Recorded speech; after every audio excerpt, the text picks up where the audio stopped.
மக்களவை தொகுதி வரையறை 1971 மக்கள் தொகை கணக்கெடுப்பின் அடிப்படையில் அனுமதிக்கப்பட்டது. தமிழ்நாடு போன்ற தென் மாநிலங்கள் கடுமையாக முயற்சி செய்து மக்கள் தொகை கட்டுப்படுத்தியுள்ளன. ஆனால் இதே போன்ற கடும் முயற்சிகளை வட மாநிலங்கள் செய்யாததால் அம்மாநிலங்களில் மக்கள் தொகை உயர்ந்துள்ளது.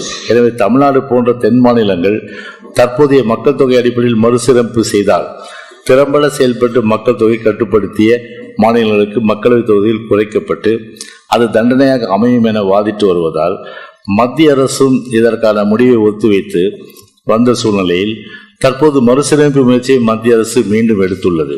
தற்போதுள்ள 39 நாடாளுமன்ற உறுப்பினர் எண்ணிக்கைக்கு குறையாமலும் தொகுதி மறுசீரமைப்பு செய்யப்பட்ட பின்னரும் இருக்கும்படி நிர்ணயம் செய்தால்தான் மக்கள் தொகை குறைத்த தமிழ்நாடு போன்ற மாநிலங்களுக்கு பாதிப்பை ஏற்படுத்தாமல் அனைவராலும் ஏற்றுக்கொள்ளப்படும் முடிவாக அது அமையும்.